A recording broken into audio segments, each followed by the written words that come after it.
अगर कोई आकर हमें सरल मार्ग बता दे, सरल का मतलब जहां कुछ करना ना पड़े, जहां भूखे को भोजन न देना पड़े, जहां प्यासे को पानी न देना पड़े, जहां दीन दुखी की सेवा न करनी पड़े, हम वो मार्ग तलाशते हैं।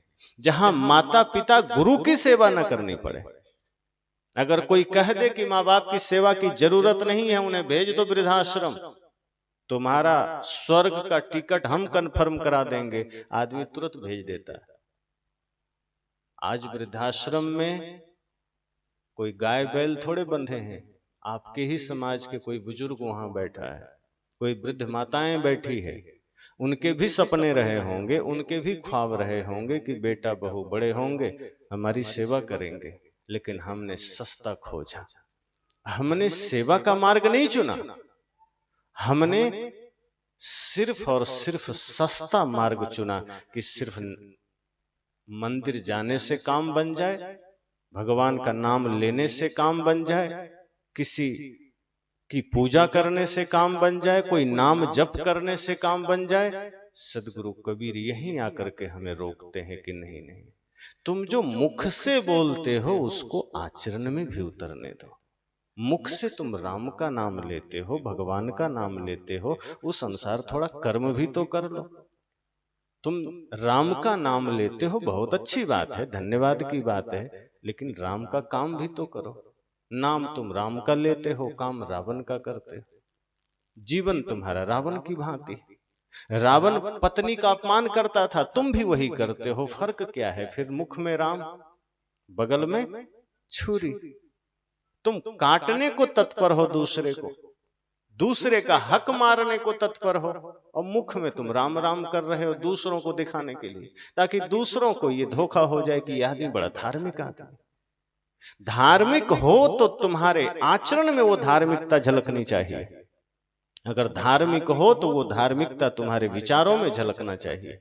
वास्तव में तुम धार्मिक बनो, ये बाहर का धार्मिक होना ठीक नहीं। तो ऐसे सत्संग से सदगुरु कबीर का साफ संदेश है कि जीवन में, घर घर में, समाज में, राष्ट्र में, संपूर्ण विश्व में अगर ज्ञान का दीप जलाना है तो वो ज्ञान क्या होना चाहिए? वो ज्ञान क्या है? वो ज्ञान वही है जो खुद से खुद का परिचय करा दे और सब में परमात्मा का दर्शन करा दे। वो सच्चा ज्ञान है जो एक चींटी में भी परमात्मा का दर्शन करा दे। लेकिन आज हमारे ही समाज में चींटी मच्छर तो छोड़ो, बड़े बड़े जीवों की हत्या बेरहमी से होती, हम उसमें परमात्मा नहीं देखते। सदगुरु कबीर का ज्ञान आपको वहां से जोड़ता है, विराट से जोड़ता है। कुछ लोगों ने सदगुरु कबीर का ज्ञान का थोड़ा मिसयूज भी किया। अब साहब ने कहा कि मंदिर ना जाओ, तो आदमी ने कह दिया कि कबीर तो मंदिर के विरोधी है। सदगुरु कबीर ने कह दिया व्रत ना करो, तो लोगों ने कहा वे व्रत के विरोधी हैं। सदगुरु कबीर ने कहा बाहरी पूजा ना करो, तो लोगों ने कहा सदगुरु कबीर पूजा के विरोधी हैं। लेकिन उसके आगे सदगुरु कबीर जो बात कहते हैं वो समझाया नहीं, आधी पर ही रोक लिया, और आधी पर ही हम राजी हो गए कि नहीं कबीर तो विरोधी है, हमें तो उनका मार्ग पसंद नहीं। बहुत लोगों ने कहा कि वो तो पूजा का विरोध कर देते हैं, वो तो भगवान का विरोध कर देते हैं। एक सज्जन पंजाब से आए, मुझसे कहा उन्होंने, प्रमोद जी पंजाब आरएसएस के प्रभारी थे, संजोग से उनका बिहार आना हुआ तो आश्रम पर आए। तो जब मुझसे मिले तो कहे कि आप सदगुरु, आप संत कबीर के अनुयायी हैं, पर आपके संत कबीर ने तो भगवान को नहीं माना है, उन्होंने मंदिर का भी विरोध किया है, उन्होंने किसी भी पूजा पद्धति का विरोध किया है। मैंने कहा नहीं, आप आधी बात सुने होंगे। सच ये है कि उन्होंने किस प्रकार के पूजा का विरोध किया, किस भगवान का विरोध किया, किस प्रकार के पूजा पद्धति का विरोध किया, ये समझना जरूरी है। इसको जाने बिना आप सदगुरु कबीर को नहीं जान सकते, क्योंकि सदगुरु कबीर तो वो है जो समस्त सृष्टि से प्रेम करते हैं। वे कोई एक दो व्यक्ति से प्रेम नहीं करते, वे समस्त मानवता से यहाँ तक कि चींटी से भी उतना ही प्रेम करते हैं, तो वो किसी का विरोधी कैसे हो सकते हैं? मैंने कहा कि उनका खंडन तब आता है जब वो देखते हैं समाज में कि कोई व्यक्ति दौड़ दौड़ के मंदिर जा रहा है, वहां जाके जल चढ़ा रहा है, पूजा कर रहा है, और घर आते ही भाई से झगड़ा कर रहा है। वो माता के मंदिर गया, पूजा किया, और वहां माता रानी का भजन गाया, और घर आया तो माँ बाप को लात मार दिया। सदगुरु कबीर इस अवस्था को देखे होंगे, इसलिए उन्होंने कहा होगा कि मैं ऐसी पूजा का विरोधी हूं, मैं ऐसी पूजा को मैं पाखंड कहता हूं। पूजा ही करना है तो ये चार दीवारियों में बंद होकर क्यों कर रहे हो? अपने कर्म को पूजा बनाओ, और तुम जहां जाओ वहीं पूजा हो जाए तुम्हारा। तुम माँ बाप की सेवा तो करो ही, दीन दुखी लाचार कोई मिल जाए उसके लिए सदैव सेवा के भाव से खड़े हो जाओ। और जिस दिन तुम सबकी सेवा का भाव लेकर खड़े हो जाओगे, इससे बड़ी पूजा कोई नहीं। सदगुरु कबीर इस तरह से विरोध किए होंगे।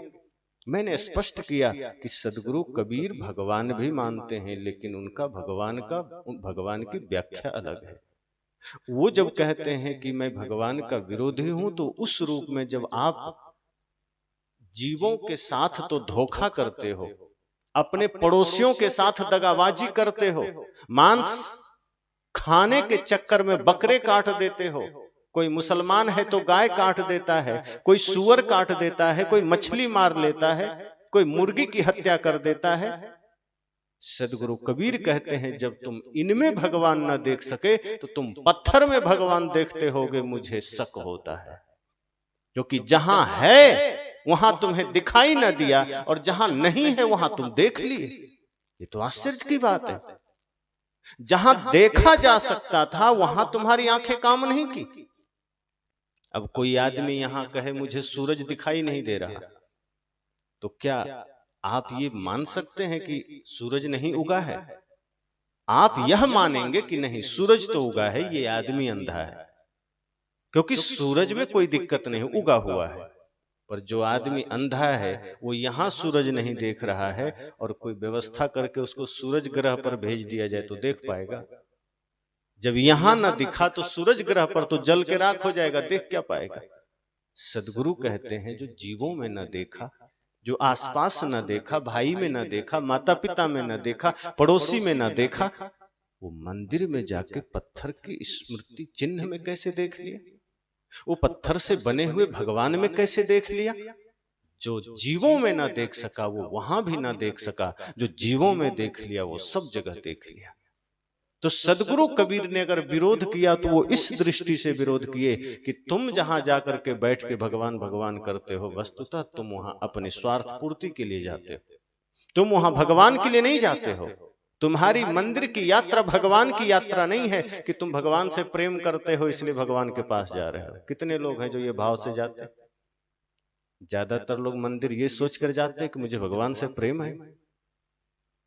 नहीं, भगवान के पास इसलिए जाते हैं कि हे भगवान और खेत खरीद लें, कृपा कर दो, हे भगवान आशीर्वाद दे दो और मकान बना लें, बेटा पोता भी बढ़िया नौकरी में चला जाए और सोना चांदी आ जाए।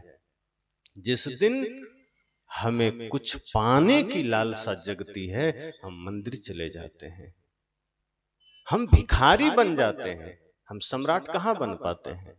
सदगुरु कहते हैं तुम भगवान से प्रेम कहाँ करते हो? जिस दिन करोगे उस दिन तो तुम्हें सब में नजर आएगा। जिसके हृदय में प्रेम जागृत होगा वो किसी से नफरत नहीं कर सकता है। तो भगवान से पूजा, भगवान से प्रेम है इसलिए पूजा नहीं करते हो, स्वार्थ है इसलिए जाते हो। और गजब की बात तो यह है कि मंदिर जाकर के भी हम अपने लिए तो कुछ मांग लेते हैं कि हमें धन दे दो, पद दे दो। अब मिलता है नहीं मिलता अलग बात है, लेकिन हम वहां जाकर मांगते हैं और कहीं उसी समय पड़ोसियों का ख्याल आ जाए तो हम ये भी कह के आ जाते हैं कि भगवान हमें तो देना लेकिन पड़ोसी की झोपड़ी में भी आग लगा दे, उसका तो घर भी धस जाए तो अच्छा है, उसका तो नौकरी चला जाए तो अच्छा है। भगवान से आप ये मांग कर आते हैं।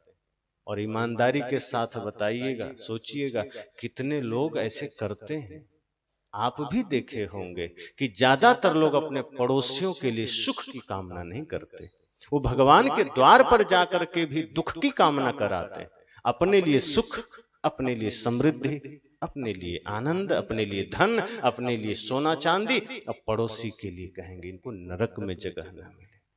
तो हम भगवान से मांगने के लिए जाते हैं, लेकिन भगवान के लिए नहीं जाते हैं, अपने लिए कुछ मांगने जाते हैं, जगत कल्याण के लिए नहीं जाते हैं, राष्ट्र कल्याण के लिए नहीं जाते हैं, समाज उद्धार का ख्याल हो यह सोचकर नहीं जाते हैं कि एक एक व्यक्ति सुखी हो। जहां हमारे ऋषियों ने कहा था सर्वे भवन्तु सुखिनः सर्वे सन्तु निरामयाः सर्वे भद्राणि पश्यन्तु मा कश्चित् दुःख भाग् भवेत्। ऋषियों ने क्या कहा? सभी सुखी हो, सभी स्वस्थ हों।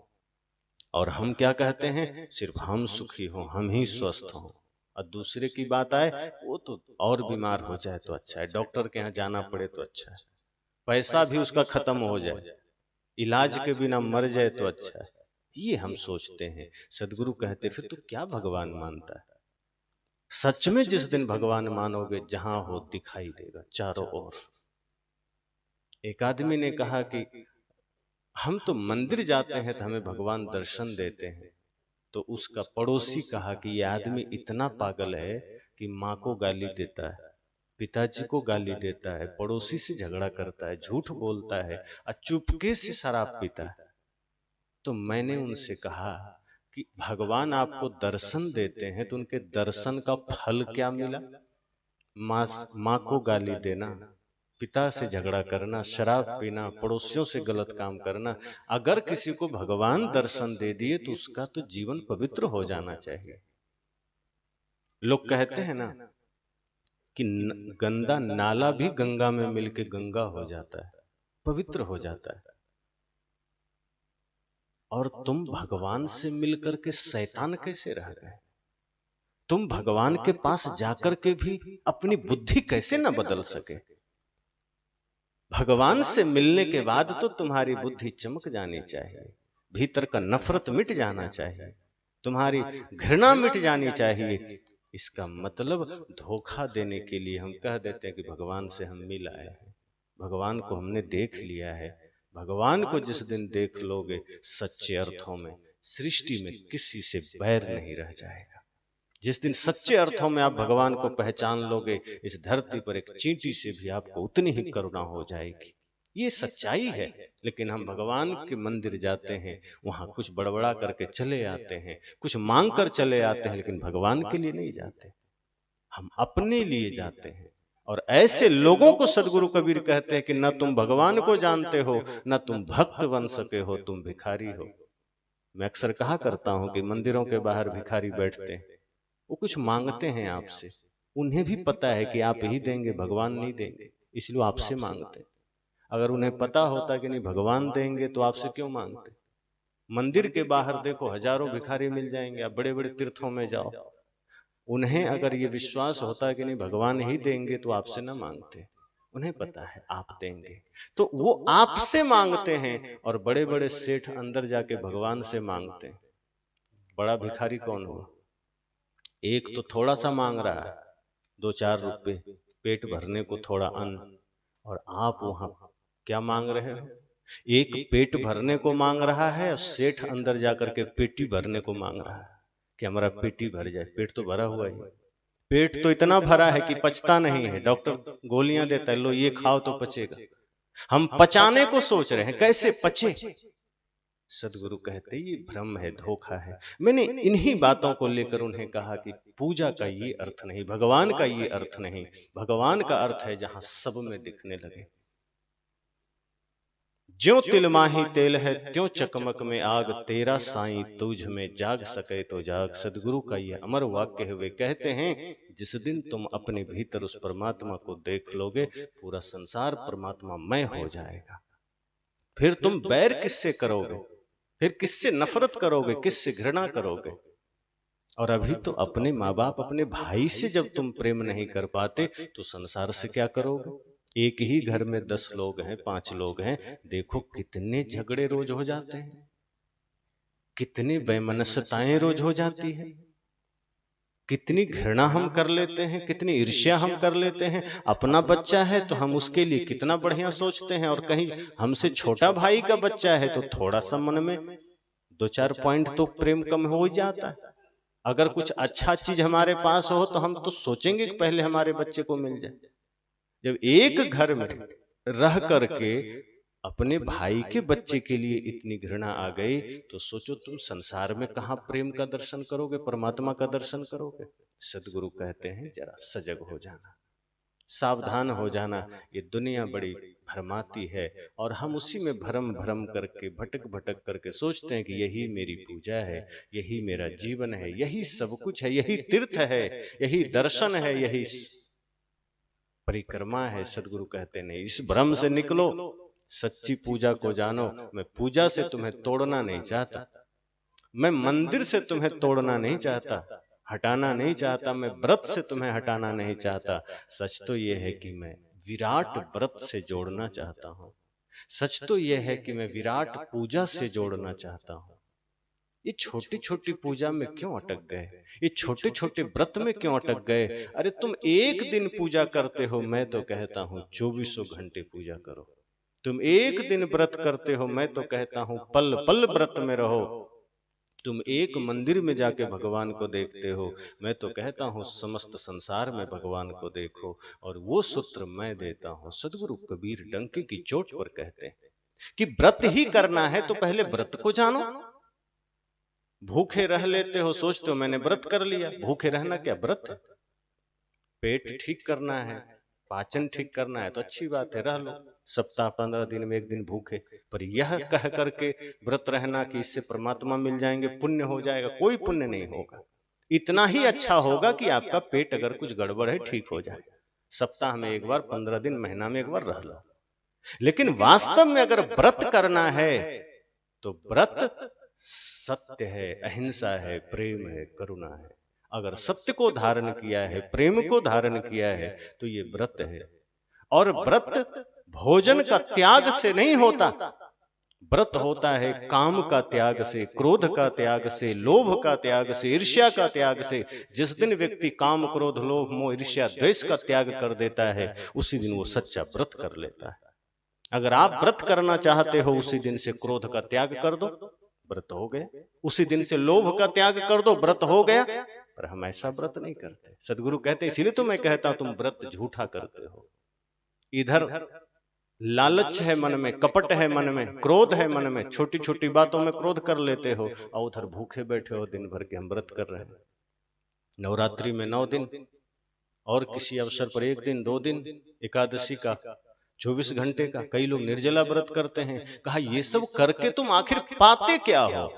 अंततः तुम वही क्रोध में लगे हो, वही ईर्ष्या में लगे हो, वही झूठ में लगे हो। और 2 दिन व्रत के बाद अगर कोई मांसाहारी आदमी है, 2 दिन मांस नहीं खाता, तीसरे दिन फिर 2 दिन का पूरा एक के बार ले लेता है। तो मतलब क्या हुआ तुम्हारे व्रत का? 9 दिन तुम व्रत रहे नवरात्रि में, और 10वें दिन इतना बकरा ठूंस लिया कि बेचारा बकरा भी सोचता होगा किसके गले पड़ गए। और तुम सोचते हो कि मैं माता रानी को प्रसन्न कर लूंगा। ये कोई माता रानी तुमसे प्रसन्न होने वाली? एक तरफ कहते हो ये सारी धरती उनकी संतान है, चींटी भी उन्हीं की संतान है। अरे भले आदमी, वो बकरा जिसे तुम खाए हो उसी की संतान थी, तुम उसी के संतान को खाकर उन्हीं को प्रसन्न करने चले। ये कितना बड़ा धोखा। ये मछली भी उन्हीं की संतान है, ये मुर्गी उन्हीं की संतान है, तुम उसे ही काट कर उन्हें ही प्रसन्न कर रहे हो। ये तो ऐसा ही हुआ, आपके ही बेटे को चांटा मारकर कोई कहे आप प्रसन्न हुए क्या? आप क्या कहोगे? प्रसन्न हो गया? आप कहोगे तुम अपना बेटा लाओ, नहीं तो तुम्हें ही 2 चांटा देंगे। हिम्मत कैसे किया मेरे बेटे को मारना? और हम सोचते हैं माता रानी प्रसन्न हो जाएंगे। हमारी मूढ़ताओं से माता रानी प्रसन्न हो जाएंगी।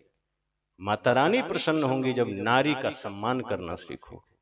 माता रानी प्रसन्न होंगी जब छोटे छोटे बच्चों में ही देवी भागवत का, भगवती का रूप देखना शुरू कर दोगे। जब आपके होते हुए एक एक स्त्रियां अपने को सुरक्षित महसूस करने लगे, माता रानी प्रसन्न हो गई। जब इन स्त्रियों में दुर्गा का रूप न देख सका, जब इन स्त्रियों में सरस्वती, लक्ष्मी, पार्वती का रूप न देख सका, तो मूर्तियों में क्या देखते हो?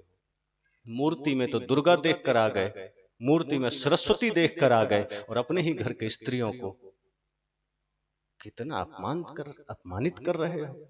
सदगुरु कहते हैं ये पूजा नहीं है। पूजा यह है कि अगर घर में जीते हो तो अपने ही घर में जो स्त्रियां हैं उनमें तुम देवी दुर्गा को देखो, उसी में तुम लक्ष्मी को देखो, उसी में तुम परमात्मा को देखो। तो ये पूजा है, ये भगवान की पूजा है। सदगुरु कबीर हमें विराट से जोड़ते हैं। वे कहते हैं तुम एक छोटे से मंदिर में बैठे हो, मैं तुम्हें इस पूरे जगत रूपी मंदिर में तुम्हें लाना चाहता हूं। मैं ये चाहता हूं कि ये पूरा संसार तुम मंदिर समझो। जिधर निकलो वो मंदिर ही दिखाई दे, जहां जाओ वो तुम्हें दिवाले ही नजर आए, शिवालय ही नजर आए। तुम एक मंदिर में गए, वहां से निकले, फिर बाहर जगत को तुमने बूचड़ खाना बना लिया, कबाड़ खाना बना लिया, फिर हर जगह तुम गंदगी ही तो फैलाते। सदगुरु की बात बड़ी साफ है। वे कहते हैं जीवन का हिसाब बड़ा सीधा है, सरल है, उलझने की जरूरत नहीं है। उलझाने वाले हजार मिलेंगे, उलझते चले जाएंगे। जीवन का रास्ता बड़ा सीधा है कि जैसा बोगे वैसा काटोगे, जो सोचोगे वो आपकी कार्यशैली बन जाएगी।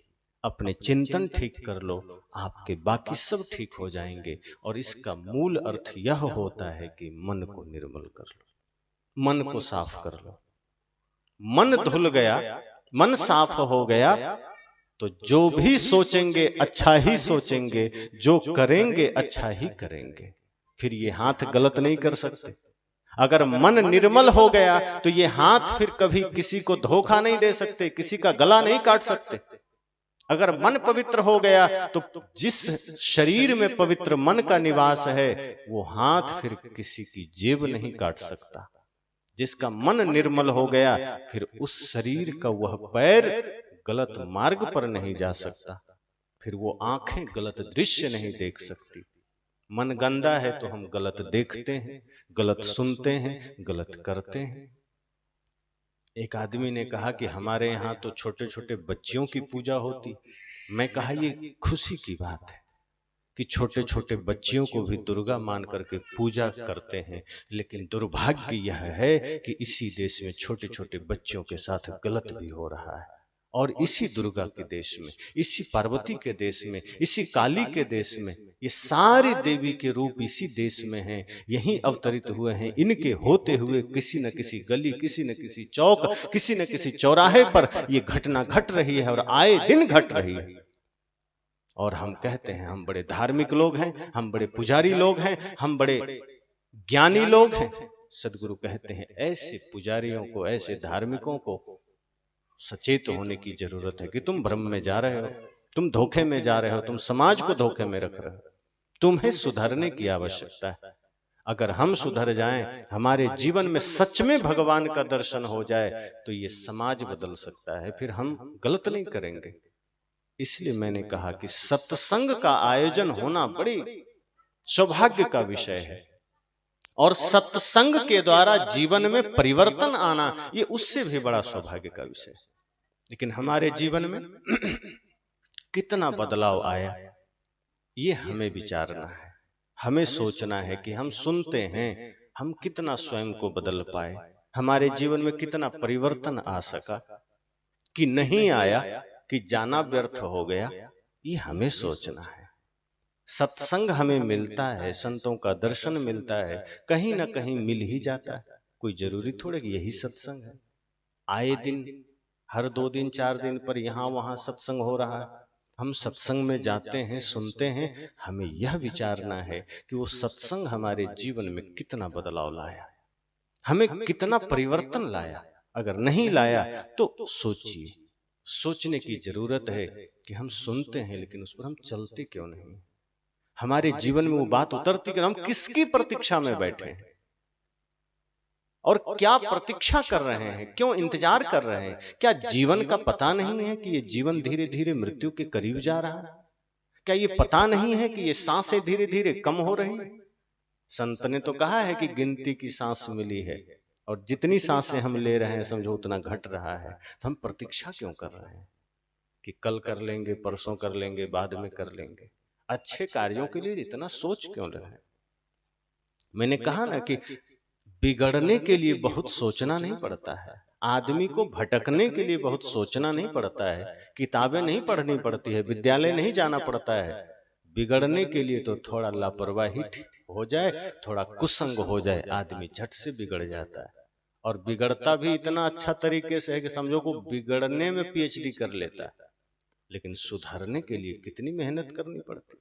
एक बच्चा का जीवन थोड़ा सा बिगड़ जाए तो माँ बाप रो रो कर बुरा हाल उनका हो जाता है कि क्या करें, बेटा बिगड़ गया।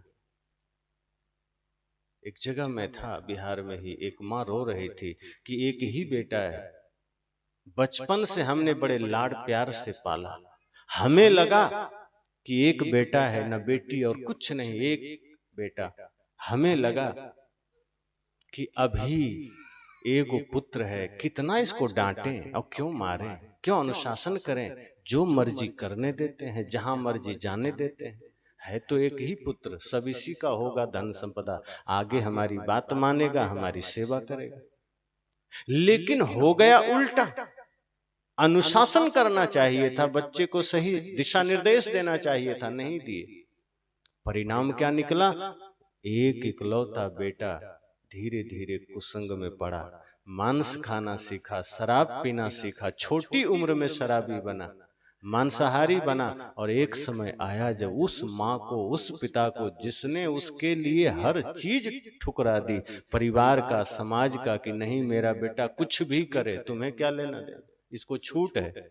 एक समय ऐसा आया कि वो बेटा ऐसा आईना दिखाया कि अब मुंह सीधी मुंह बात नहीं करता है। अब वो रोते हैं माता पिता कि कौन सा पाप हमारा जगह है कि आज हमारा बेटा हमसे बात नहीं करता है, एक ही छत के नीचे रहते हैं, बात नहीं करता, एक ही घर में रहते हैं, महीनों हो जाते हैं बात किए, और अगर कुछ करते भी हैं तो झगड़ा होता है, मारने दौड़ता है। अब सोचो, जिनको पुत्र नहीं है वो जगह जगह भटकते हैं कि भगवान, गुरु, माता पुत्र दे दो, और जिनको एक पुत्र है वो बचपन में तो खुश थी कि चलो कितना बढ़िया एक पुत्र है, इसको अच्छा से ये हमारी सेवा करेगा, हम इसको सब पढ़ाएंगे लिखाएंगे। आज ऐसा है कि वही पुत्र होते हुए भी किसी काम का नहीं है, वो रो रहे हैं, परेशान है। उनका कहना है कि ये ना जन्म लेता तो अच्छा था। यहां तक अगर कोई मां सोच ले तो सोचो कि वो क्या दशा होगी, कहां उसकी यात्रा होगी। तो ये क्या हो रहा है, सत्संग नहीं मिला, संस्कार नहीं मिला, सही परवरिश नहीं मिला, तो बिगड़ने में देर नहीं लगी, बिगड़ गया। मैं यही आप सबसे कहना चाहता हूं कि सत्संग को हृदय में बढ़िया से संजो के रखिएगा। अगर सत्संग हृदय में रहा तो आप जो संस्कार अपने बच्चों में देखना चाहते हो वो आप दे पाएंगे, कोई दूसरा थोड़े देगा।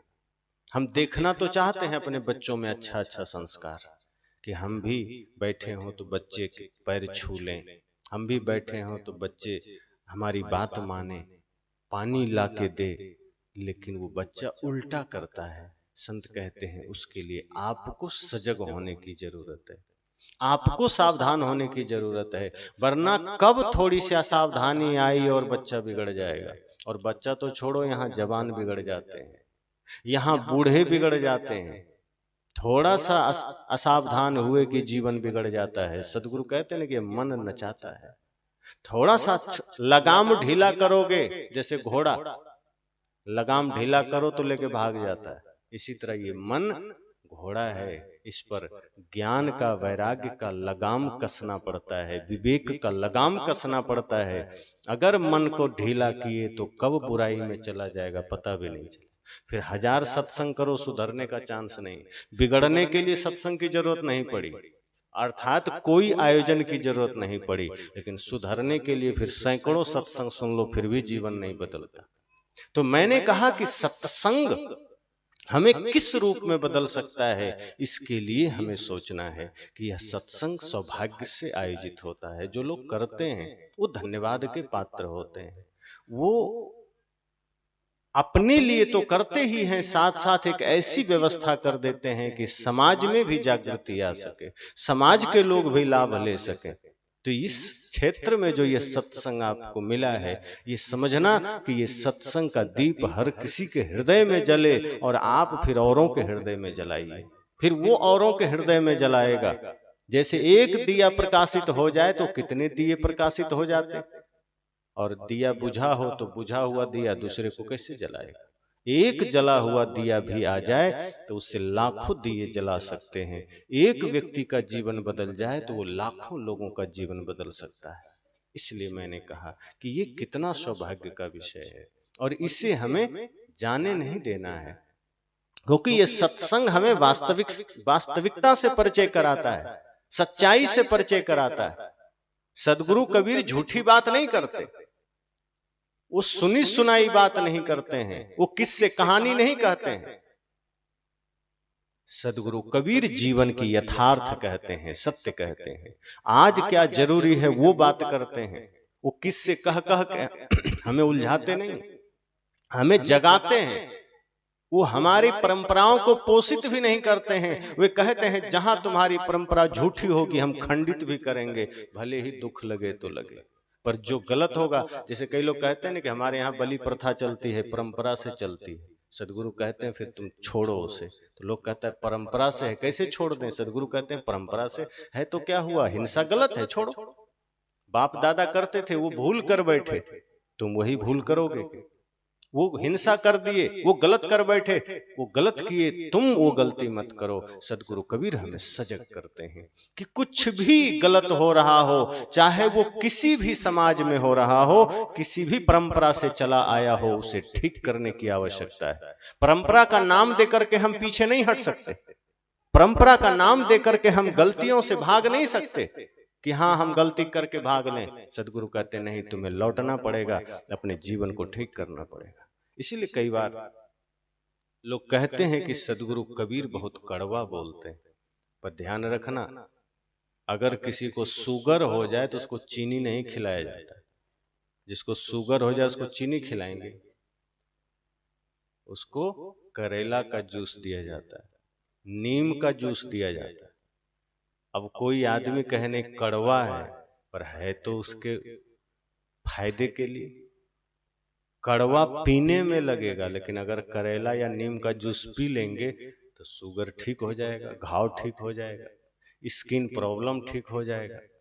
पर कोई आदमी पीने से भागे तो उसमें उसकी गलती है ना।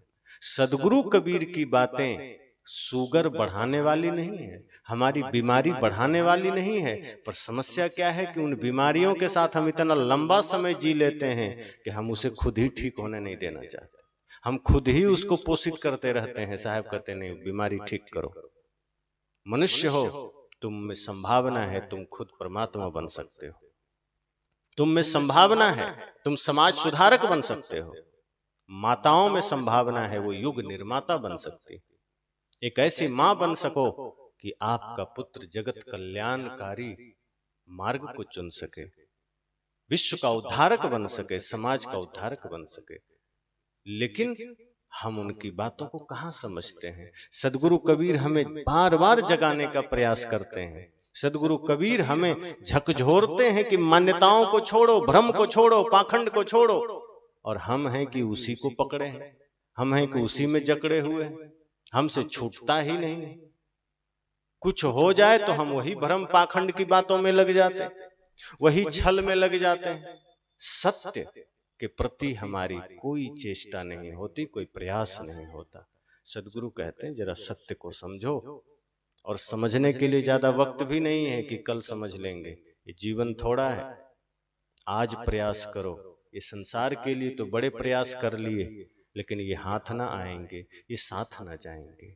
जो साथ जा सकता है वो प्रयास अब शुरू करो, अब वो कोशिश शुरू करो। इसलिए मैंने कहा कि ये सत्संग बड़ा अद्भुत है। सत्संग का अर्थ है सत्य का संग। और सत्य क्या है कि जो तीनों काल में कभी बदले नहीं, वो सत्य है। और वो सत्य आत्मा है। और जो आत्मा को जान ले, जो आत्मा को पहचान ले, वही परमात्मा हो गया। अर्थात जो स्वयं को जान लिया वही ज्ञानी है, वही परमात्मा है, और जो अपनी आत्मा को स्वयं को जान लिया वही दूसरों में भगवान को देख लेता है। हमें दूसरों में भगवान इसलिए नहीं दिखाई देता कि हम खुद से ही दूर हैं। हमें दूसरों में अच्छाई इसलिए नजर नहीं आता कि हम खुद की ही अच्छाई से दूर हैं। जो आदमी अपने भीतर गंदगी को पालता है वही दूसरे में गंदगी तलाशता है। जो खुद अपनी गंदगी को मिटा लेता है वो दूसरे में कभी गंदगी नहीं देखता, बल्कि वो चाहता है कि हम तो अपनी गंदगी को मिटाए ही हैं, समाज को भी धीरे धीरे अपने प्रयासों से, अपने उद्देश्यों से, अपने श्रम से, मेहनत से गंदगी से मुक्त कर दें, साफ कर दें। हम अपने भीतर के दोषों को, हम अपने भीतर के बुराइयों को पहले मिटाएं। सत्संग हमें यह इशारा करता है। सत्संग का मतलब यह नहीं कि सुने और कहीं गए तब हम दूसरों को समझाने लगे कि तुम तंबाकू छोड़ देना। अब अपना चुपके से खा रहे हैं, लेकिन अब प्रवचन देना है कि तुम बीड़ी छोड़ देना। कहते ना, एक पंडित जी थे, वो दूसरे को कहते थे कि देखो शराब नहीं पीना चाहिए, शराब पीना धार्मिक दृष्टि से पाप है। अब मंच पर पंडित जी कहते थे ऐसा सत्यनारायण व्रत कथा कहने के समय। एक बार वो अपने कमरा में बैठे थे कथा कहने से पहले, तो कुछ यजमान पहुंच गए, कहे पंडित जी आपसे मिलना है। तो पंडिताइन जी ने कहा कि अभी पंडित जी तैयारी कर रहे हैं कथा कहने का। कहा बहुत जरूरी है। कहा रुक जाइए 10 मिनट, अभी तैयारी में है। कहा नहीं नहीं हमको अभी मिलना है। पंडिताइन ने कहा ठीक है, तो कमरे में चले जाइए। जब यजमान वहां गए तो देखते हैं पंडित जी शराब पी रहे हैं। अब तो सब लोग हक्का बक्का रह गए, पंडित जी को काटो तो खून नहीं। कहे मंच पर तो हम भाषण देते थे कि शराब नहीं पीना चाहिए, आज हम ही पकड़े गए हैं, अब क्या होगा। कहा ये क्या है पंडित जी, आप तो कहते हैं शराब नहीं पीना चाहिए। कहा पीना तो नहीं चाहिए, हम भी नहीं पीना चाहते हैं, लेकिन ये पी लेते हैं तो कथा कहने का मूड बन जाता है, इसलिए पी रहे हैं। लोगों ने कहा अब तुम जैसे पंडित से बढ़िया हम ही हैं, तुम तो पाखंडी हो, अपना शराब चुपके से पी रहे हो और दुनिया को संदेश दे रहे हो शराब मत पियो। ये ज्ञान तुम्हारे लिए नहीं है क्या? दूसरों को सिखा रहे हो, अपने जीवन को कब सिखाओगे? उसी गंदगी में तुम जी रहे हो, उसी बुराई में तुम जी रहे हो। पहली बात है खुद को जगाओ। हम उन लोगों ने कहा कि तुमसे बढ़िया तो हम हैं कि कम से कम हम परिवार में रह रहे हैं, ज्ञान का ढोंग नहीं करते हैं, पुजारी होने का घमंड नहीं करते हैं, शास्त्र पढ़ने का घमंड नहीं करते हैं। तुम तो कहते हो हम वेद जानते हैं, गीता जानते हैं, कुरान पुराण सब जानते हैं, भगवान को जानते हैं, पूजा करते हैं और भगवान के सबसे निकट रहते हैं। तुम जो हमको दोगे हम भगवान को दे देंगे, और तुम शराब पी रहे हो। तुमसे बढ़िया तो हम हैं। यही तो आज संसार का खेल है, आज यही हो रहा है। बहुत ऐसे महात्मा है मंच पर आकर कहेंगे लहसुन प्याज मत खाना, तो क्यों भाई? तो सुनिएगा कथा में कई लोग कहेंगे वो कुत्ता का नाखून है लहसुन। अब सोचो कुत्ता का नाखून और लहसुन में फर्क नहीं है, नाखून और लहसुन एक ही चीज है। लेकिन अब बुद्धि मारी गई है, कहता है कि लहसुन और नाखून एक ही चीज है। कोई तो और कुछ कुछ बोलता है, मैं बोल नहीं सकता, इतना मूर्ख सब है। और नहीं खाना कहता है, लेकिन उसका भोजन उसके बिना नहीं बनता है, चुपके से बना खाता है। और जनता को, समाज को कहेगा नहीं खाना चाहिए। सदगुरु कबीर यही विवेक की बात करते हैं कि देखो लहसुन प्याज जमीन में उगता है और वो कोई पाप का भोजन नहीं है, न वो कुत्ता का नाखून है।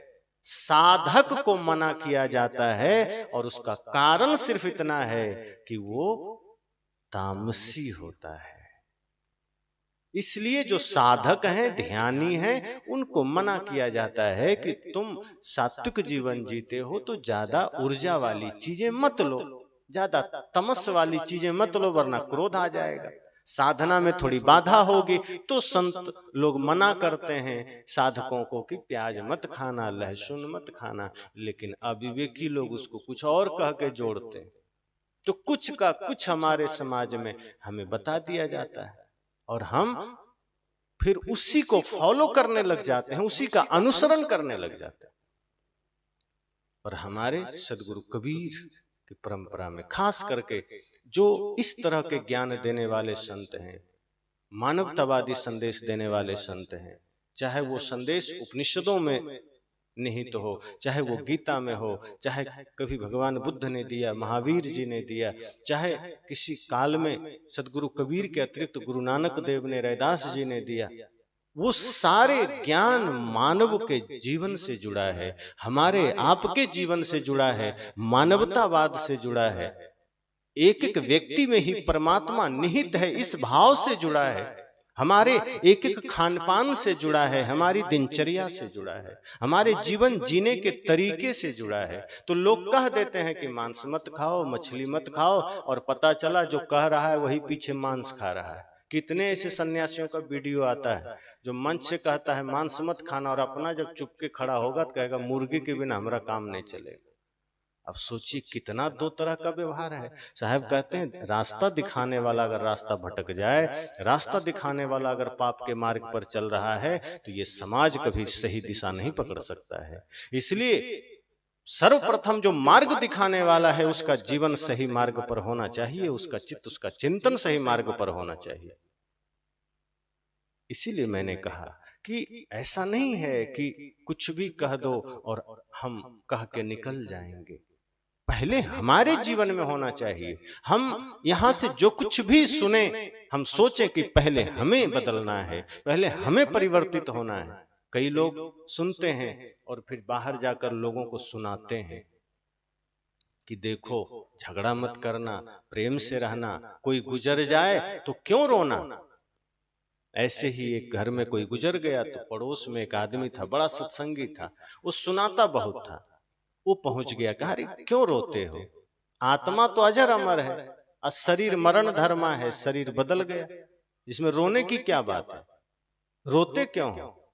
तो जिस सज्जन के पिताजी गुजरे थे वो भी सोचे कि हो सकता है ठीक ही कह रहे हो, क्यों रोए, आत्मा तो मरती नहीं है, कृष्ण कहते हैं आत्मा अजर अमर है। अब हम रो रहे हैं, शरीर तो यहीं पड़ा है, शरीर मेरा है नहीं। तो वो व्यक्ति बेचारा किसी तरह अपने को संभाला, चुप हो गया। कुछ दिन बाद ये जो समझाने गया था इसका पिताजी गुजरा, अब ये एकदम सिर पटक पटक के रो रहा है।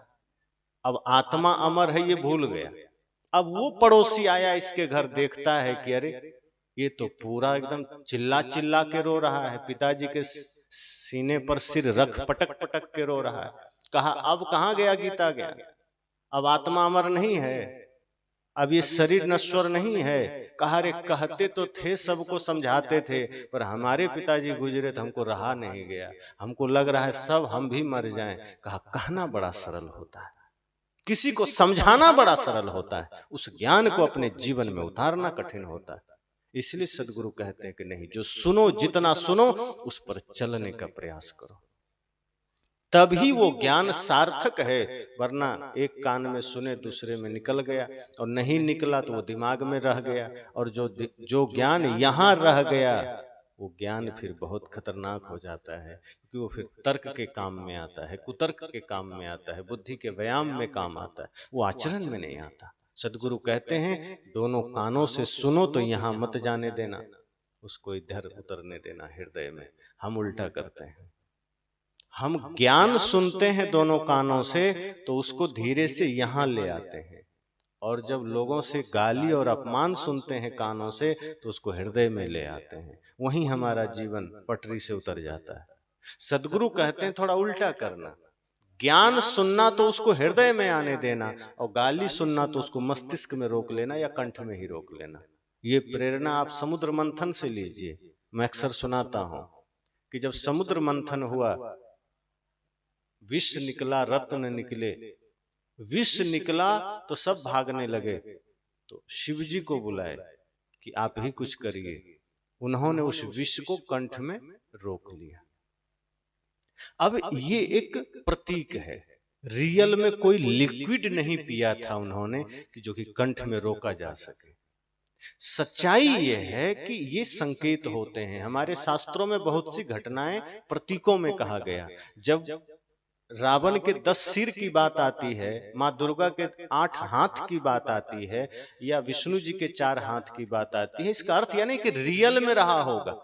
इसका मतलब है कि रावण जितना 10 आदमी बुद्धिमान हो सकता है, ज्ञानी हो सकता है, उतना वो अकेले था। इसलिए 10 सिर की परिकल्पना की गई। माता दुर्गा के लिए 8 हाथ की कल्पना यह की गई कि जितना 8-10 स्त्रियां काम कर सकती हैं उतना वो अकेले करती होंगी। और दूसरी बात, जितने भी अस्त्र शस्त्र उनके हाथों में दिए गए वो सभी अस्त्र शस्त्र चलाना जानती होंगी, तो कैसे दिखाएं? अब झोला में भर के कंधा में तो नहीं लटकाएंगे, अच्छा नहीं लगेगा। तो हाथ बना दिया, कई प्रकार का हाथों में लगा दिया। बाकी आप देखो 2 हाथ ही काम के हैं। किसी को अगर 2 हाथ से ज्यादा हो जाए ना, सोने में दिक्कत होगी। अब रावण को जो कहते हैं 10 सिर है, अगर सच में 10 सिर होता तो बेचारा करवट नहीं बदल पाता। आपको एक एक्स्ट्रा कुछ यहाँ पत्थर बांध दिया जाए तो करवट लेने में दिक्कत हो जाएगी। कभी घर में ट्राई करना, तकिया ही बगल बांध लो तो एक करवट से दूसरा में नहीं जा पाओगे, 1 घंटे में पागल हो जाओगे। 10-10 सिर लेके सोता होगा, कल्पना की बात है। अब किसी को 2 हाथ के बजाय 3 हो जाए तो परेशान रहता है, किसी को 8 हाथ थोड़े होगा।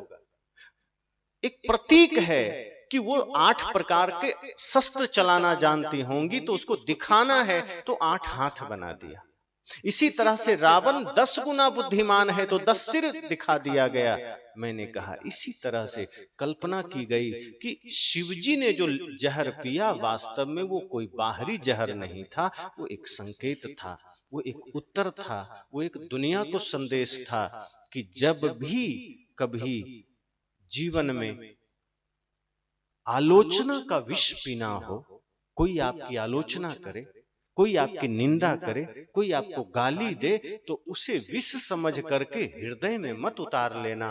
अगर कोई गाली दिया और आपने दिल में उतार लिया तो वो गाली रूपी विष आपको बहुत परेशान करेगा, फिर आप चैन से नहीं बैठ सकते। इसलिए अगर कोई गाली दे दे, कोई निंदा कर दे, कोई शिकायत कर दे, कोई आपकी चुगली कर दे, तो उसको दिल में नहीं उतरने देना है, तो कंठ में रोक लेना है। शिव जी ने कंठ में रोक करके संदेश दिया कि जहर अगर पीना पड़े, निंदा शिकायत चुगली आलोचना का, तो कंठ से नीचे मत जाने देना, क्योंकि ये हृदय में जहर उतरना नहीं चाहिए। ये हृदय अमृत के लिए है, ये हृदय ज्ञान के लिए है, और हम उल्टा करते हैं। अमृत यहां रोक लेते हैं, जहर हृदय में उतरने देते हैं। कोई सत्संग हमें सुनाया, कोई ज्ञान की बात सुनाया, तो हम क्या करते हैं? दिमाग में रोक लेते हैं, और दिमाग में भी रुकता नहीं है, वो इधरे से उधर उड़ जाता है। इसका प्रमाण क्या है कि आप सत्संग सुने और घर गए, कोई पूछा क्या सुने, तो सिर खुजलाते हैं, अरे सुने तो पूरी बात याद नहीं, लेकिन 1 घंटा पहले की बात याद नहीं। आश्चर्य की बात है। 2 घंटे पहले, 1 दिन पहले, 2 दिन पहले, आधे घंटे पहले सुनकर आए, और कोई पूछा क्या क्या सुना, तो आदमी कहता हाँ एक बात तो याद है, बाकी भूल गए। देखो पूरी बात याद नहीं है, लेकिन 1 महीना पहले किसी ने आपको गाली दी, भूल गए आप? याद है? कोई गाली दिया है तो याद है, कोई निंदा किया है तो याद है, कोई अपमान किया है तो याद है। लेकिन जो ज्ञानी पुरुष हैं वो गाली भुला देते, जो ज्ञानी पुरुष हैं वो निंदा भुला देते, जो सच में सज्जन पुरुष हैं वो कोई अपमान किया वो भुला देते हैं, मुझे याद नहीं करना। लेकिन जो गाली को याद करके बैठा है, निंदा को याद करके बैठा है, अपमान को याद करके बैठा है, वो बचपन की गाली भी याद करके बैठा है। 10 वर्ष के थे, कहां किससे झगड़ा हुआ था, किसने गाली दिया था, याद है, पर 1 घंटा पहले सत्संग याद नहीं है। सदगुरु कहते हैं कि आप बुराई को हृदय में उतार लेते हो। ध्यान रखना, समुद्र मंथन आपके जीवन से जुड़ा है। जैसे समुद्र के मंथन करने से अगर विष पैदा हुआ, ऐसे ही सामाजिक जीवन में जीते हैं, पारिवारिक जीवन में जीते हैं, व्यक्तिगत जीवन में जीते हैं, तो कई बार किसी कारणवश किसी न किसी प्रकार से कभी गाली का, कभी निंदा का, शिकायत का जहर तो पैदा होगा ही, लेकिन अगर पैदा हो जाए तो घबराना नहीं, उसको कंठ में रोक लीजिए और ज्ञान को हृदय में उतरने दीजिए, सत्संग को हृदय में उतरने दीजिए, तब यह काम का है। अगर उल्टा कर दिए, अगर ज्ञान को ही मस्तिष्क में रोक लिए, तो वो एक समय पर उड़ जाएगा और वो सिर्फ कुतर्क के काम में आएगा। इसलिए फिर आप बोलने लगेंगे, फिर धीरे से आप अपने आप से दूर हो जाएंगे। जो आदमी ज्ञान को दिमाग में रखता है वो बोलना ज्यादा शुरू कर देता है। आप ध्यान देना इस बात को। जिसके ज्ञान का, जिसकी जानकारी का संबंध दिमाग से हो गया, वो बोलना ज्यादा शुरू कर देगा, और जो जितना ज्यादा बोलेगा वो झूठ बोलेगा। झूठ ज्यादा बोलने की संभावना कब होती है? जब हम ज्यादा बोलते हैं, और जब हम कम बोलते हैं, विचार करके उतना ही नपातुला बोलते हैं, तब हम सत्य बोलते हैं। फिर हमारे सत्य बोलने की संभावना बढ़ जाती है। तभी तो साहब ने कहा कि बोलना का सो बोलिए भाई, बोलत ही सब तत्व नसाई। बोलत ही सब बाढ़ु विकारा। साहब कहते हैं कि बोलने से ही विकार बढ़ने लगते हैं, बहुत बोलना भी ठीक नहीं। तो साहब ने क्या कहा कि अच्छी बातें सुनो, ज्ञान की बातें सुनो, सत्संग की बातें सुनो, अपने कल्याण की बातें सुनो, तो हृदय में उतारना, तब जीवन बदलेगा। और निहारिए कि अगर कोई कमी है अपने भीतर तो हमें ठीक करना है। अपनी अपनी तरफ देखिए कि क्या दोष हमारे भीतर है। क्या मैं किसी की बुराई देखता हूं? क्या मैं किसी को गाली दे देता हूं? क्या मैं झूठ बोल देता हूं? क्या मैं कोई दुर्व्यसन करता हूं?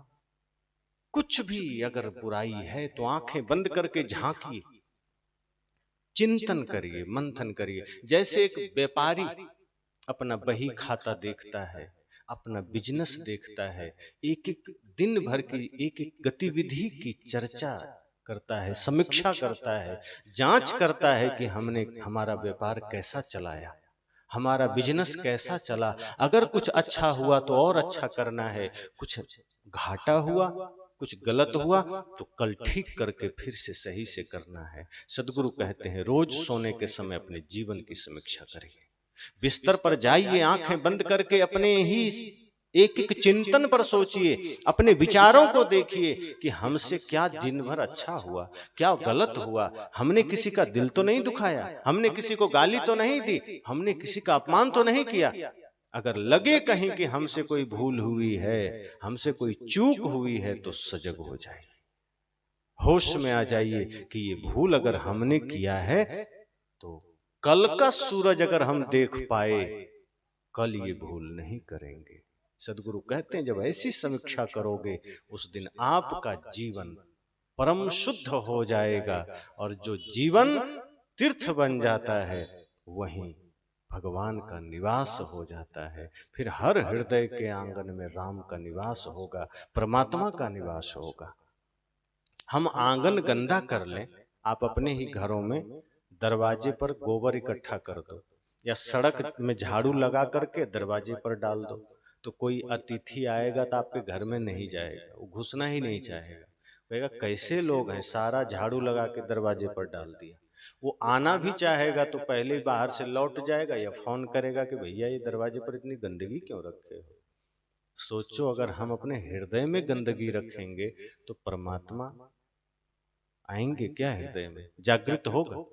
भगवान आपके हृदय में बैठेंगे? नहीं बैठेंगे। पवित्र स्थान चाहिए, पवित्र निवास चाहिए। सदगुरु कबीर जब कहते हैं कि हृदय में राम बैठा है, तो बैठा कहाँ है? उसे बैठाना है, उसे जागृत करना है। जब लोग कहते हैं मेहंदी में लाल रंग है, तो है कहाँ उसमें? घिसना है पहले, तब आता है। ऐसे तोड़ के देखो पत्ती में, कहीं लाल नहीं दिखेगा, घिसना पड़ता है। ऐसे नहीं है कि हाँ लाल रंग है तो तोड़ेंगे तो निकल आएगा, कि जैसे आप अन्य पत्तियों को निचोड़ते हो तो उसका रस निकल आता है। अब मेहंदी को ऐसे रगड़ के निचोड़ोगे तो क्या लाल लाल गिरेगा? गिरेगा, उसमें भी हरा है, लेकिन उसको जब हम घिसते हैं बार बार, फिर सूखता है, तब लाल रंग प्रकट होता है। इसी तरह से हम धीरे धीरे अपने विकारों को, अपने एक एक गंदगी को साफ करते हैं, अपने मन को मांजते हैं, हृदय पवित्र होता है, तब राम प्रकट होते हैं, तब हृदय में भगवान बैठते हैं। इसलिए सदगुरु कबीर कहते हैं कि सत्संग से अपने जीवन को जोड़िए। सत्संग से जीवन को जोड़ोगे तो आपका एक एक हिस्सा जीवन का प्रकाशित हो जाएगा। हमारे जीवन के जो हिस्से अंधकार में हैं, हमारा जीवन जो अंधेरा से भरा है, साहब कहते हैं सत्संग से जोड़िए, उजाला आ जाएगा। झोपड़ी में भी रहेंगे तो आनंद आएगा। अभी तो महलों में भी लोग चैन से नहीं रहते। एक बड़े ही सेठ आदमी को मैंने सुना, बड़ा सेठ आदमी, वो कहे जब गरीब थे तो बच्चे पास बैठते थे, साथ में भोजन करते थे, हम लोग एक साथ खाते थे, टहलने साथ जाते थे, खेत में काम करने सब जाते थे। अब जब पैसा ज्यादा हो गया, घर बड़ा बन गया, कहीं से आता हूं तो बच्चे अपने रूम में मोबाइल चला रहे हैं, पत्नी कहीं और है, और हम चुपके से ऐसे ही अंधेर कोठरी लगता है ऐसे भूत बंगला में बैठे हैं, कोई नहीं। पैसा बढ़ गया तो चिंता बढ़ गई, लोगों से दूरियां बढ़ गई, घर ऊंचे बन गए, दीवारें ऊंची ऊंची हो गई, लेकिन दिलों की दूरियां उतनी ही ऊंची हो गई। अब लोग दिल से दूर हो गए। पहले झोपड़ी थी, टूटा घर था, सब साथ रहते थे, प्रेम से रहते थे, पर आज धन की प्रधानता ने एक एक व्यक्ति को व्यक्ति से दूर कर दिया। एक ही जगह बैठा है लेकिन सब अपना अपना, ये बच्चा में व्यस्त है, बच्चा ही तो है, ये मोबाइल बच्चा है। अपना बच्चा से ज्यादा व्यक्ति का ध्यान मोबाइल पर है। अगर बच्चा रो दिया तो जल्दी मां नहीं देखती है, पर मोबाइल में रिंग बज गया एक बार तो दौड़ के उठाती। बच्चा से ज्यादा महत्वपूर्ण मोबाइल हो गया, तो हर कोई अपने अपने फोन में व्यस्त है। और आज के समय में कोई कोई बिरले हैं जो फोन से दूर हैं, काम भर का प्रयोग करते हैं। कुछ लोग इसमें प्रवचन सुनते हैं, कुछ भजन सुनते हैं, और कुछ लोग हैं जो हमेशा गाना सुनते रहते हैं। कुछ लोग दुनिया भर के अलुल जलुल देखते रहते हैं। तो बच्चे भी मोबाइल में व्यस्त हो गए, माँ भी मोबाइल में व्यस्त हो गए। अब बुजुर्ग आदमी कहता है कि कोई बात करने को तैयार नहीं। आज बच्चे ऐसे थोड़े बिगड़े हैं। आज बच्चों के हाथ में मोबाइल चला गया, वो पता नहीं मोबाइल में क्या देख रहा है, न माँ का ध्यान है न पिता का ध्यान है, क्योंकि दोनों अपने अपने मोबाइल में व्यस्त हैं या नौकरी में व्यस्त हैं। और दादाजी बेचारा घर में खाली बैठे, अब क्या करें, तो टीवी में अपना आस्था भजन चला दिए, देख रहे हैं। पहले के समय में दादा दादी पोतों के साथ होते थे, पोता बैठता था, नाती बैठता था दादा दादी के पास, वे लोग कहानियां सुनाते थे राम के जीवन के, कृष्ण के जीवन के, राजा के, किसी बढ़िया राजा के जीवन के, किसी संत के जीवन के। तो बच्चे धीरे धीरे उन संतों के कहानियों को सुनता था, राम के जीवन की कहानी को सुनता था, भगत सिंह चंद्रशेखर आजाद के जीवन को सुनता था। तो वो बच्चे धीरे धीरे वही मानसिकता लेकर बड़े होते थे। अब बच्चे मोबाइल में कार्टून देखते हैं, फिल्म देखते हैं, गाना सुनते हैं, क्रिकेट देखते हैं, हीरो हीरोइन को देखते हैं। तब उसी गंदी मानसिकता से वो बड़ा होता है। दादा दादी से दूर हो गया, फिर धीरे धीरे माता पिता से दूर हो गया, फिर वो समाज से दूर हो गया, देश से दूर हो गया, और पैसा और वो एक साथ हो गया। बस अब दुनिया में कोई नहीं, हम दो हमारे दो, माता पिता भी छोड़ दिया। सदगुरु कहते हैं ये सत्संग आपको फिर से प्रकाशित करेगा। ये जो दिलों की दूरियां बढ़ी है, आप घर ऊंचे बना लिए, मंदिर ऊंचे बना लिए, ये ऊंचाइयां दर्शाती है कि चलो आपने भौतिक विकास तो किया है, लेकिन दिल कितना छोटा हो गया। कभी सोचा है? पहले हमारा दिल बड़ा होता था, हमारे लोग बड़े, इसीलिए यहां कहा कि अतिथि देवो भव। भारत की संस्कृति रही है कि भूखे को भोजन, प्यासे को पानी, द्वार पर आए का सेवा स्वागत। लेकिन अब हमारा दिल इतना संकुचित हो गया, इतना छोटा हो गया कि अपने भाई से नफरत, माँ से नफरत, पिता से नफरत, पड़ोसी से नफरत, हमें किसी से बनता ही नहीं। हम किसी के साथ बैठ के खाना ही नहीं चाहते। 3 भाई घर में हैं, तीनों अलग अलग खाएंगे। बड़ा भाई आया, उसको भोजन मिला, खा के निकल लिया, दूसरा आया खा के निकल लिया, तीसरा आया खा के निकल लिया। बहुत कम घर अभी बचे हैं जहां भाई पिता के साथ भोजन करते हैं, वरना सब अलग अलग खाएंगे, मोबाइल लेके अपने अपने कमरे में चले जाएंगे। सदगुरु कहते हैं ये जीवन अंधकार से भर गया, ये समाज अंधकार से भर गया। आज आवश्यकता है इस सत्संग से पुनः समाज को प्रकाशित करने का। ये सत्संग इसी उद्देश्य से रखा गया है। और जो समाज में विकृतियां आई है, जो समाज में समस्याएं आई है, उसका कारण हमारा ही कर्म है, हमारा ही मन है। बहुत सी बातें हैं जिसे हमें समझना है कि कहां से हमारा रास्ता बिगड़ा है, कैसे हमारा जीवन जीने का ढंग बिगड़ा है, किस तरह से हमारी स्थितियां बिगड़ी है, हमें उस पर सोचना है। ये सत्संग आपको एक अच्छा सा सुगम मार्ग देगा, सत्संग आपको प्रकाशित करेगा। इसलिए हम सबको यह विचार करना है कि सत्संग 2 दिन का रखा गया। आज पहला दिन है। आपने बहुत सुंदर सुंदर भजनों का आनंद लिया। हमारे गुरु शरण जी से बहुत प्यारा भजन गाते हैं। उसके बाद सत्संग पर मैं चर्चा कर रहा हूं कि सत्संग क्यों आयोजित होता है, सत्संग कैसे हमें सही दिशा देता है, हम कैसे सत्संग को अपने हृदय से जोड़ सकते हैं, कहाँ हम चूक करते हैं और हम सत्य से, सत्संग से, भगवान से दूर हो जाते हैं। हम मंदिर जाके भी मंदिर से दूर हैं, हम व्रत करके भी व्रत से दूर है। मैंने कहा ना कि आप व्रत करो लेकिन व्रत से कोई लेना देना नहीं, आप मंदिर जाओ लेकिन मंदिर से हम दूर हैं। पर सदगुरु कबीर का यह ज्ञान हमें सत्संग से भी जोड़ता है, मंदिर से भी जोड़ता है, व्रत से भी जोड़ता है, भगवान से भी जोड़ता है। बल्कि सदगुरु कबीर का ज्ञान तो आपको भगवान बना देता है, जोड़ता क्या है। और जगह तो आपको कहेगा कि आपको भगवान मिल जाएंगे। सदगुरु कबीर एक ऐसे संत हैं जो कहते नहीं, जो मैं कह रहा हूं इस पर अगर तुम चले तो तुम भगवान हो जाओगे। सोचो कितनी बड़ी बात सदगुरु कबीर कहते, और ये कोई हवा की बात नहीं है। अगर सदगुरु कबीर के बताए मार्ग पर आप चलना शुरू कर दोगे तो साहब कहते तुम परमात्मा हो जाओगे, तुम ही राम बन जाओगे, तुम ही ब्रह्म बन जाओगे, शिव बन जाओगे।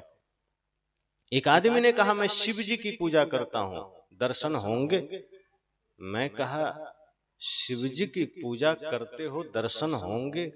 ये तो ऐसी ही बात है जैसे कोई आदमी कहे कि मैं आंखों से संसार को देखता हूं, क्या कभी मेरी आंखें मुझे दिखेंगी? कैसे देखोगे? जो आंख से तुम संसार को देख रहे हो वो आंख तो तुम्हारे पास ही है, फिर उसे तुम कैसे देखोगे? जो सबको देख रही है उसे देखा नहीं जा सकता, जो देख रही है उसको कैसे देखोगे?